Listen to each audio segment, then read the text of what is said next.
Hello, everyone. My name is Matt Bray from Preview. First, a big thank you for joining us today on this special webinar on Namibia outside of the meeting room. This is the second of a two-part series on Namibia, and if you missed the first webinar, you'll be able to find both on previewonline.net/Namibia following today's webinar. We hope you take a look. Now, onto today's webinar. During the presentation, feel free to type in any questions you may have into the Q&A box that's at the left of your screen. We'll be going over them, all the questions as we can at the end of the webinar. Also, if you want to see the presentation in full screen, just move your cursor to the upper right of the presentation window and click the button labeled full screen. You can jump back down in size by simply pushing the button again. Now, I'm very pleased to introduce our presenter for today's webinar, Talia Salem. Talia works with the Namibia Tourism Board, helping to promote Namibia as a meeting, incentive, and event destination in the North American market. She also works on global communications and product development in Washington, D.C., and is a journalist for the past 7 years, specializing in the group travel industry, as well as culinary and sustainable tourism. She has a passion for the tourism industry and its intersections with sustainability, social media, and technology. Talia, thanks so much for being here. The floor is yours. Thank you. Hi, everyone. I'm pleased to be here today representing one of the most beautiful countries I've ever seen, Namibia. So just in case many of you didn't tune in last week, I'll be going over a little bit about what Jeremy talked about in his first webinar, as well as talking about some of the exciting activities and experiences that your attendees can experience while outside of the meeting room here in Namibia. So I will be being joined by an operator on the ground as well during the presentation, which will kind of go halfway through, and then we'll explain more about the country. So I hope that you enjoy this journey we're about to take, and we'll be holding for questions at the end. So just to start out, I have a brief video here that will kind of give you an overview of the country.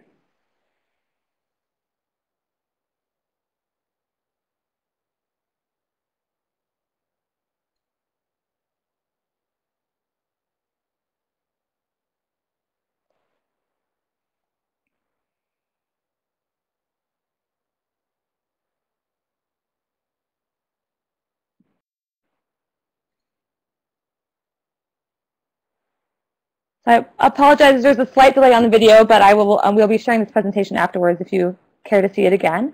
So here we have a map of Namibia. This is actually a screenshot from the Namibia Tourism Board's website. So here you can see how large the country is. It's roughly twice the size of California. As you can see on the right-hand side of the screen, there's an overview of the regions as well as activities, so you can actually plan what you can do on site. So with any journey in Namibia, you will be starting out in the capital city of Windhoek. Here is where all the international flights fly into, as well as the largest meeting venues. So you can tell that it's a very colonial city with interesting architecture from this picture here. This is something that you'll see while you're on the ground. There's also many beautiful meeting venues. This is the largest venue, the Safari Court Hotel, which has an on-site conference center, as well as 415 guest rooms here. Next, we'll be going to, just going to wait for this to catch up a little bit. Okay, Etosha National Park.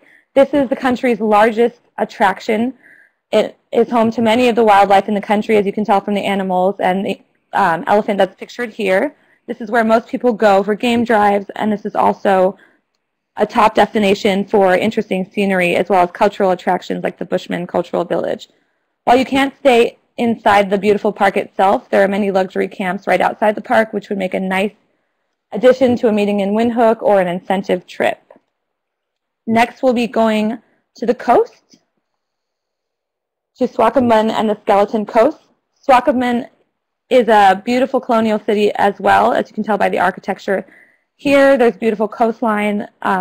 There's a pier, as well as the Skeleton Coast, which is a great place for many activities, which is one of the reasons why the Adventure Travel World Summit was hosted. It's going to be hosted here in October.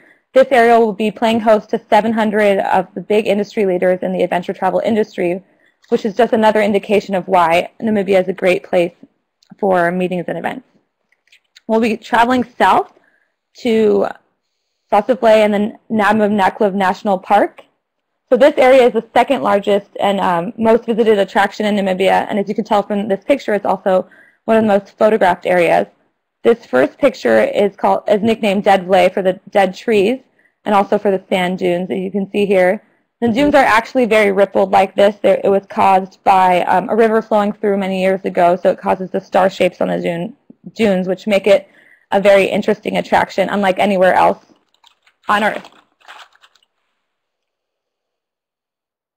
So next I'll be asking you about the first poll here. We just want to kind of get you interactive. We don't want to hear my voice this entire time. So we wanted to ask you about what kinds of experiences you seek for your meetings and events.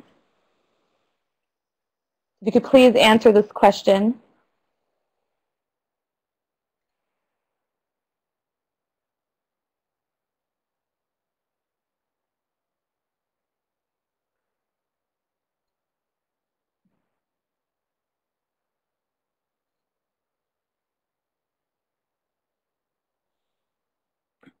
I'll just give you another minute to answer here, and then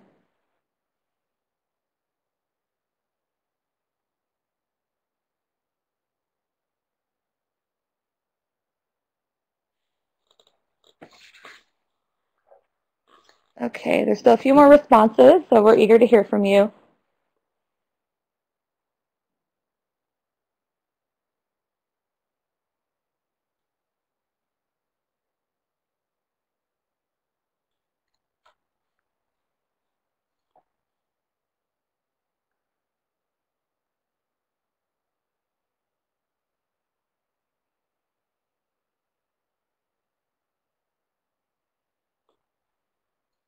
Okay.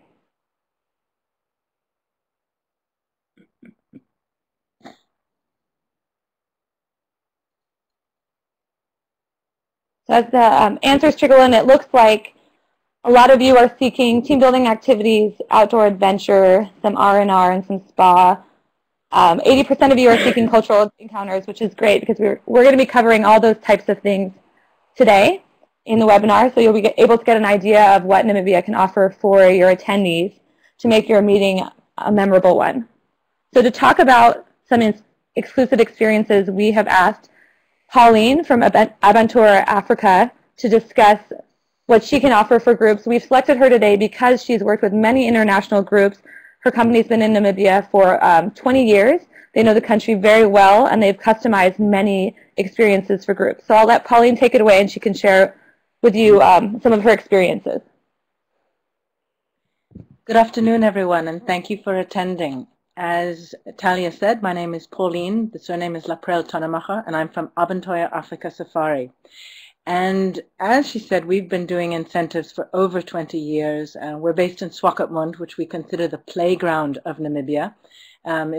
We've got the beach, we've got our own little dunes, and we've done everything from great conferences, team builds, and incentive activities where we really try and inject a sense of fun and adventure and excitement into our activities, into all the itineraries. And we've chosen a few of the events that we have offered our guests, in fact, and one of them, and these are all based in Swakopmund, or just outside of Swakopmund. And the first one I'd like to talk about is what we call Champagne from Heaven. And what we do in Champagne from Heaven is that we create a sundowner venue. A sundowner is, I hope you all know, but in case for those who don't, a sundowner is an event that takes place usually at the end of the day, so after a day of perhaps conferencing or activities such as quad biking or sandboarding, a catamaran cruise. We collect the guests at their hotel and take them about 25 miles outside of Swakopmund to an escarpment which overlooks what is known as the Moon Landscape. This Moon Landscape is kind of a stark labyrinth of canyons which was caused by erosion by the Swakop River. And then what happens is we arrive on the escarpment, the guests disembark, they make their way to a table set up with snacks such as our gorgeous, and these are really gorgeous fresh Walvis Bay oysters, Namibian olives, cheese, dry sausages, and biltong, which is something very special. And the table is beautifully laid out with ice-cold champagne buckets and empty champagne glasses. And therein lies the rub. Because once everyone is in place and they're waiting for us to pour the champagne, our guide kind of looks out at the waitstaff and signals. Of course, it's unsaid, but not so subtle that the guests don't notice that, where's the champagne? And then the guests begin to be slightly anxious until one of our team looks up into the sky and says, oh, here it comes. And everyone, I mean everyone, looks up and sees an aircraft overhead. At about this point, their jaws drop open. And as they try to work out how the champagne is coming from this aircraft up above, they see 4 tiny specks dropping from the plane and growing larger as they speed towards the earth. It becomes very clear very quickly that the specks are precision parachutists, which you see on your screen there, who land within 50 feet from the group and pull out and pop open 2 champagne bottles. Of course, the rest of the champagne has been under the tables all along, and glasses are quickly filled so that all can enjoy a beautiful sunset. From there, normally, we go to what we do. One of our specialties usually is a desert dinner. And again, we like to tease the guests. So once they've had their fill of champagne and oysters and cheese and biltong and everything, we ask them to board the vehicles. And in boarding the vehicles, we make mention of a very special dinner somewhere in town. And it's a brand new restaurant. We've never tried it, but we hope that they'll be our test rabbits for the evening. And once again, the guests get sort of, they're not quite sure about this, but they're hungry and they're very keen to try. And then we go through the canyons and we drive to the canyons, and then the drivers turn out all their lights, the lights on the car, and they pull up into a canyon that we've decorated with over 300 candles which surround an open-air table, complete with silver underlays, candelabras, silver and crystal ware, liveried waitstaff, and a chef. And the dinner can either be a buffet or a served set menu. It can be what we call a poiki, so people serve themselves out of black stew pots, I think is the best way to describe them. And people can't believe that we've actually done this in the middle of nowhere. And we're literally 25 miles out of town. We have a whole kitchen set up. There's a generator going. We've had, after dinner, we've got fire spinners. We've got camel rides. We've had opera singers, violinists. And for one group, it was a group of South African gentlemen, and they were very excited about having the dinner. But there was one little thing that was bothering them, and that was that there was a rugby game on that night. And we didn't tell them, but under a cloth, we installed a very large screen television. And when it was time for kickoff, we unveiled the screen. And I tell you, these gentlemen from South Africa, there was not a dry eye in the house. There was not a dry mouth either, but there was certainly not a dry eye. And usually with that, afterwards, we always have a fire going. So after the dinner, we have what we call bush TV, which is a fire in the middle of a circle of chairs. And everyone sits there and they just look into the fire and they think about the day and they think about life, and it's quiet and it's just lovely. You can hear the silence. It's just perfectly silent. From there, sometimes we do a tented camp, and that people come and they camp with us. Not often, but when we do camping, it's proper beds and proper linens. You see the images of some of our dinners. You can see the top one on the right there with all the candles in the canyon. And there's a poiki dinner down on the left-hand side, and some of the light shows that we've had, one of the light shows that we had on the right-hand side. And then should we stay over, or we can do it, we can take them back to the hotel. We usually get back to the hotel around 1 or 2 in the morning. And then in the morning, we can have what we call as a late bush breakfast. And once again, we go out into the dunes, and we have a bush breakfast complete with champagne and orange juice and omelets and scrambled eggs and breads and butters and croissants and cheeses. And we serve all of this in the middle of nothing in the open air. And I must say, these are very memorable moments for our guests. And that's exactly what we seek really seek to offer unique, memorable, and extraordinary experiences for everybody who visits Namibia. We can do any of these experiences. We do them mostly in Swakopmund, but we can do them anywhere in Namibia. Well, I think that's about it for me. I thank you very much for listening. And if you have any questions, I'll stay around and you can ask me anything you'd like. Thanks. Thank you so much, Pauline. That was great. So now you all know a little bit more about Namibia and what you can experience here. Here's something else that you might not know about Namibia.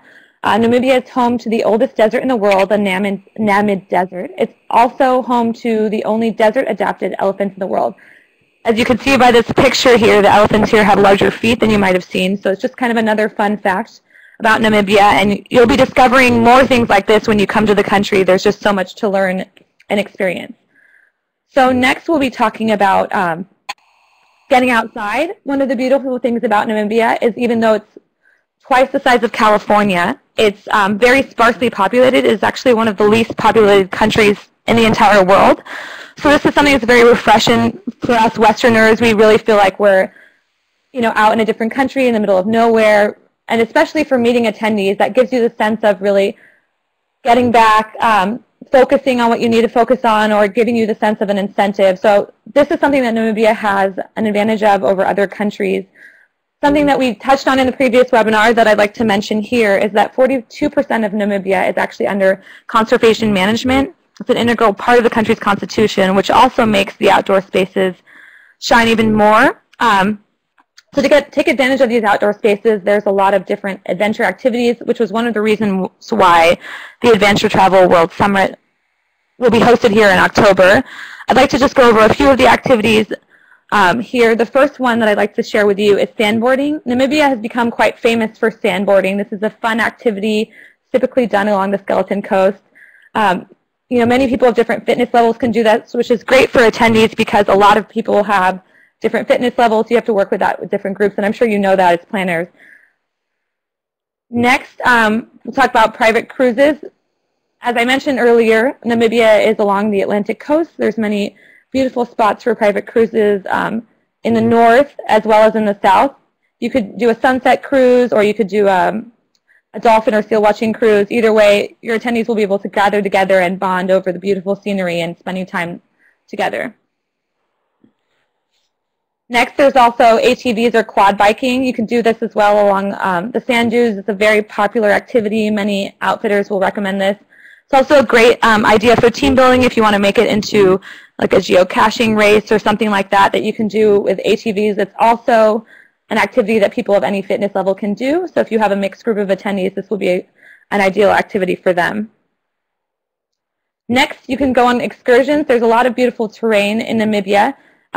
This is something that you want to partner with the local DMC to take you maybe to Deadvlay or the Skeleton Coast or through one of the parks. This is an ideal way to experience the country as well as on a game drive.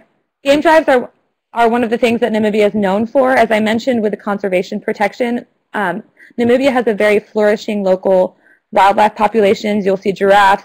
Jeremy mentioned that he saw animals right next to him on his trip to Namibia. This is something that people really enjoy, and it's kind of a rare opportunity that many Americans or Westerners don't get to see. So this is also another way to bond and kind of build connections with your attendees, talk about the different animals, also build in some kind of education about the animals there. So next we'll be talking about local cultural experiences. Namibia has had a very interesting history, which has kind of created this blend of modern day Africa, colonial experiences, as well as something that's just an experience that's Namibia its own. So first I'll be talking about some of the cities and then as well as some of the cultural experiences. And these are just a few of the options. You can work with a DMC like Pauline to figure out what you want to do. So I find this option very interesting, Kalmascope. This is actually a former diamond town, so it's kind of like similar to the California gold rush. There was a diamond rush in Namibia in the 1900s. And it created this really interesting town that was built around this industry. But this area of desert is actually very harsh, so eventually when diamond prices dropped, this town got abandoned. And you can visit this town. It is a reserved area, but you do need permission. You do need permission to visit it, and groups have visited it. It's a very interesting slice of the culture. It's a little bit different and something that you might not be able to see anywhere else. It's located in the south by Lüderitz, so if you're in that area, this might be a great day excursion for your attendees. Next, Namibia also has a lot of festivals and events. This is kind of playing on its interesting mix of cultures. There are sporting events as well. The top event is a cultural event that showcases traditional costumes and dance as well as food. I know many of you mentioned in the poll that you're looking for culinary tourism. Planning your meeting around this event would be a great way to kind of infuse the culture naturally into your meeting by seeing something that's happening on the ground. And there's also, the bottom left-hand corner is a Heroes Day event, which is an event from a local tribal community celebrating one of their heroes. Next, we'll be looking at the Dhamma Cultural Village. This is a great option for groups that are meeting in Windhoek. This is just outside of the city. It gives your attendees an idea of traditional cuisine and lifestyle. There's dancing, there's traditional food, as well as a thatched roof, which is kind of a thatched roof hut, which is a great venue that gives you an idea of country-style cuisine. It's also popular among international groups to get a sense of the culture. And lastly, there are Himba villages. These are people that were made popular by National Geographic. They're actually often featured there, but they're a community of people that live in the north that carry out their traditional lifestyles. And while not all of these villages are available to the public, there are 2 that are open for tourism, and it's an interesting way to see the culture and history of Namibia evolve over time. You can meet with some of the people, learn about their lifestyles and their practices. So here's another fun fact. Did you know that Namibia has the world's highest cheetah population, roughly estimated between 2,500 and 3,000 cats? This is something that's actually really rare across the world, so this conservation part of Namibia is something that your attendees can really get in touch with and learn about. So next we'll be talking about rest and relaxation, incentive experiences, and salsa programs. Many of you mentioned that you're interested in this as well. And while Namibia really excels at the adventure activities, they also have many unique experiences for rest and relaxation in a really different setting. So it's something unlike anything else. So here's a picture of the Goshganas Nature Reserve and Wellness Village. It's also just outside of Windhoek. They offer many exotic treatments, as you can see here, as well as outside treatments. Your attendees could be getting a massage in the beautiful Namibian wilderness. Another thing that this property makes this property very different is it also has an on-site 6,000 hectare game reserve. This is something that's not unusual for the country. There are many hotels and luxury properties that offer game reserves, so that's something that your attendees can get while maybe some of your group wants to do some spa while the other one wants to do game drive. So that's something that you can offer as a meeting planner and really customize that experience for your group depending on the composition of your attendees and what their interests are, as well as the focus of your meeting. And of course, many meetings will not be complete without golf. The Rosman Golf Course is also a great option for those attending seeking to golf. It's one of the only fully grassed desert courses in the world. It has 18 holes, and it's right outside of Swakopmund. So if you're meeting there, you can also build that into your itinerary as well. So we're just going to go on to the second poll. We want to hear from you as well to hear about your CSR. So do you incorporate CSR or give back components into your programs? Yes, no, or it depends on the meeting.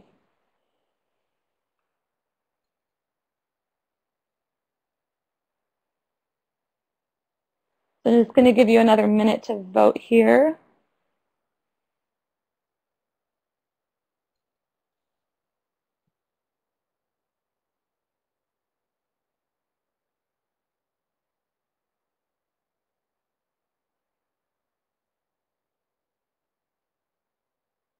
Okay, so it looks like the votes are in. We have a pretty mixed group. So some of you do incorporate corporate social responsibility into your programs. Some of you don't, and some of you do, depends on the meeting. So for those of you who do, I'm just going to go over a few of the options here in country in Namibia. And for those of you who don't, maybe you can consider it in the future. So we've talked to a couple of planners across the country as well as CMCs, and these are some of the options for CSR. It really depends on the focus of your meeting as well. It really helps to reinforce the idea of your meeting. If you're a science group, you might want to focus on the botanical gardens or maybe some kind of conservation. Or if you have a national charity, you might want to align with that depending on the focus of your meeting. It's very popular that groups will do a conservation type focus. Here's a picture of a group at the Afrika Foundation. And here they're kind of learning a little bit more about cheetah conservation as well as, the biology with cheetahs and the conservation experts and working with the local communities. So this is just one of the options, and there are many options that you can do in country. It's a really great way to connect your meeting with the country as well as offer an additional focus to your attendees about Namibia and giving them the sense of place. So lastly, I wanted to talk to you about logistics. You've heard about some of really great experiences here, but of course there are, as planners, a lot goes into this, and getting here is the biggest thing. So first of all, as I mentioned earlier, you can fly into Windhoek. There are many international connections into Windhoek. Most of the connections from the US will route through Germany, and they'll go into the main airport, which is just outside of the capital city. If you're already in the region, you can fly in from South Africa or other areas in Africa into Windhoek as well. So for those of you who are concerned, Namibia is actually a very safe destination. It's also easy to travel to for Americans. You don't need a visa beforehand. You'll pay a visa fee on site when you get to country, which is kind of a relief for many meeting planners who are used to working with different attendees and kind of getting them ready for a trip. You don't need vaccinations. You don't need a visa. So this just takes another burden off of you meeting planners to get your attendees to do all these things before the trip. Also, they do speak English here. It is the national language. So that's another thing that people can feel really comfortable getting around the country. It just takes away another burden for meeting internationally. You're probably also wondering when the best time to come is. So Namibia is a very temperate destination. Most of the time it's pretty nice weather. If you're looking to do game drives, November through January is actually the hot and rainy season. It's not ideal for game viewing because the animals are not really out and about. So if you want to do game drives, it would be better to do it a different time of year. Also, as savvy meeting planners, you're probably looking for the best pricing as well. And so the high season locally is July through September, so you might not get as competitive rates from July to September, and there also might be a limited availability, especially for those larger groups. So we suggest that you want to look into the shoulder season. That's the best time for seasonality. You might get better rates and also pretty good weather. So February to June is a great time, as well as September to November. It's great weather, a little bit more space in the hotels, as well as a better time to view game. Also, another thing I wanted to mention, that many meeting planners are very surprised by the size of Namibia. So it's not just something you can go from destination to destination. I showed you the map earlier so you could really get the idea of how far apart the destinations are. So when you're booking a group here with multiple legs of your trip, you want to make sure that you consider how much time it takes between destinations. It's recommended that you fly between destinations because it cuts down on the travel time. There are regional airports near all the destinations that I mentioned earlier. So that would be ideal, but also working with a great DMC will help you to realize this. But this is just something that you want to keep in mind, that Namibia is twice the size of California, so it is a very large country, which makes it a wonderful destination for that immersive, out of the U.S. type of experience, but it also means that it's going to take you a little bit more time to get around. Of course, all the meeting planners that have come here have said that's worth it. The travel time makes it really interesting, and the destinations really showcase the diversity of Namibia, but keep that in mind when you're planning a group. The other thing to keep in mind is that Namibia is also best experienced in smaller groups. It's recommended between 20 to 30 attendees. That doesn't mean that the country cannot host larger groups. As I mentioned earlier, that the Adventure Travel World Summit will be hosting 700 in Swakopmund, but this group of people will be broken out into smaller groups for pre and post activities. So that's something you want to keep in mind. Certain visits like the Bushman Cultural Village or Himba villages or game drives might be better in smaller groups. So for that reason, we suggest doing a small group rotation, which might be a little bit tricky, but this way you can kind of match people up with their interests. So if some parts of your group want to go on a game drive and the other parts maybe want to do sandboarding or vice versa, this might be a little bit more logistically complicated, but it would be more interesting for your attendees and allow them to really have that Namibian experience. That being said, we can also arrange for spousal and family programs. Similar to the group rotation, we can kind of match them up with their interests. If part of the family is having a meeting, then we can take the other part of the family maybe shopping in Windhoek or a spa day or a game drive or whatever they choose. So those are some of the logistics. I know that we presented you with a lot of information today, but I want to let you know that this webinar is going to be recorded. We'll also be sending you out a hotel chart. So you'll have a breakdown of the major meeting venues in each area, as well as an information packet, which goes into more detail on some of the events and activities all around the country, as well as a list of contact information for DMCs and other local providers, including Pauline. That is all I have for you today. I want to thank you for your time and attention, and I want to open this up to questions. Excellent. Talia and Pauline, thank you very, very much. We do have some questions already from the audience that I'm going to throw it out here, but those that are here, if you do have questions, feel free to throw them into the Q&A box on your left-hand side, and we'll be certain to ask them. One of the questions was about if you could describe the ideal group that would enjoy Namibia. What makes the perfect meeting and or incentive group that would look at Namibia and say, this is exactly what we're looking for? What type of group would that be? So I would say that the ideal group would be a group that really wants to kind of come together. Namibia is really great for kind of getting inspired and refocusing. So a group that's looking to maybe refocus on its goals. An executive retreat would be really ideal because they could come together in a meeting room in the luxury spaces, as well as bond in different activities. So that's something I would see as ideal, kind of that refocusing, maybe launching your new calendar for 2013 or trying to think of product development, but something that really involves group bonding. It's also an ideal experience for incentives because there's so many unique experiences that you really can't get anywhere else in the world. And I know that's a big statement, but once you've come to Namibia, you'll realize that there's just nowhere else like it. And as an incentive, you know, that's really motivating for your attendees as well as your staff. So that would be my answer.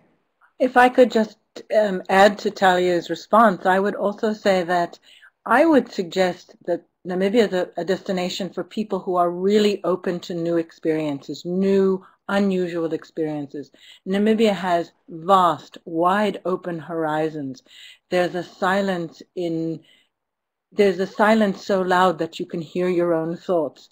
It's really incredible, and it's a time for, it's for people to really think. It's a very good place for people to think about where they're going, where a company is going, where they are going personally. It is, in fact, very soulful. It's a very special place. Excellent. Is there an ideal group size? Have you found that certain sizes of meetings do very, very well with all the different experiences that are available within Namibia? Well, we find, yeah, sorry, Talia. We find that the ideal group size is really 20 to 80. Bigger than 80, I think, yes, we have to split it up, and that's just because our infrastructure is not geared with hotel rooms and whatnot. Our infrastructure is not always geared for larger groups. Also because of the size of the country, a lot of the activities are fly-in. So 80 is sort of at the top end of ideal, and 20 is also at the low end of the ideal. But that is a great size. Great. Airlift-wise, we talked about this a little bit in the past webinar, but I think it's a very good question that's been brought up here too. Could you all give some thoughts in terms of airlift of attendees, et cetera, from the U.S. into Namibia, and then also you were mentioning flying from destination to destination because of the size of Namibia in country. Could you expound on that a little bit? Yeah, so go ahead, Pauline. Thanks. I would probably there are two very fast ways to go. From the United States to fly to Frankfurt, and then from Frankfurt, because a lot of people will use their miles to get to Frankfurt, and then from Frankfurt take Air Namibia directly into Windhoek. That's probably one of the fastest way to go. The second way is to fly SAA, which has direct flights from New York, Washington, D.C., and Atlanta. And they go to Johannesburg, and from Johannesburg, it's an hour and a half to 2 hours into Namibia. And those are probably your shorter options. I know there are options with Emirates and other airlines, but those are probably the fastest. Great. So just to piggyback on that as well, Air Namibia can offer group discounts or negotiated rates depending on the size of the group and the time of the travel. So I've included the contact information for the representative in the packet that you'll be getting after the webinar. So this is something to just keep in mind, that if you know when you're going to be going and you have an idea of roughly where you want to go, I would encourage you to reach out to them because they can give you a better rate. They also might be able to do some special things for your group. So that's something to keep in mind, especially on the Germany to Namibia route. Great. We are getting a couple questions in regard to pricing. Now, I understand that's a kind of a difficult one to answer because every program is going to be different. But is there anything that you can relate in terms of just general pricing compared to other opportunities that are out there?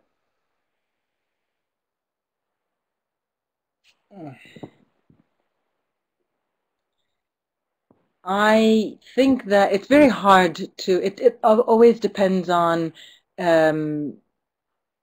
It always depends on what a group wants included in their itinerary, and that's the most important. I think that is the most important price factor. What we do is only limited by the budget, so I think I would really be hard pressed to name a price, per person price at this point. Oh no, that's totally acceptable. I think that's a very fair answer in terms of it really depends on what the group is looking for. I mean, there's a lot of different opportunities out there. It's a wide open country. It really is only limited by the budget that's at hand. Pauline, oh, go ahead, Talia. Oh, I would say to pay attention to seasonality, as I mentioned earlier. If you're on a budget, I would really encourage you to book during the shoulder season. So that's the one thing that you might be more in control of. So to avoid the peak season of July to September, and then that might help you have a little bit more of a flexible budget. Excellent. 20 to 80 was the ideal group size that you guys mentioned, but can Namibia handle larger groups than 80? Oh, absolutely, without question. Perfect. And that's go ahead. Oh, that's going to be showcased, of course, in October by the Adventure Travel World Summit that's coming up. They've also hosted larger conferences on AIDS and different subjects, water. They hosted a big water conference last year as well with international attendees. So the country can definitely host that many, and more so in Windhoek because it's larger meeting venues. But as well, as I mentioned earlier, you might want to break up the group for activities. But as far as meeting space is concerned, Windhoek actually has a pretty large convention center. So it does have that space, but it does not have necessarily the experience capacity to host larger than that. So you do want to break up your groups. But the space in Windhoek is very large, as well as in Swakopmund. Pauline, because you're on the ground so much with this, well, what do you find to be the most asked questions that you receive from planners? I think how much is it all going to cost is the first one. But I think what a lot of people want to know what the ideal itinerary is.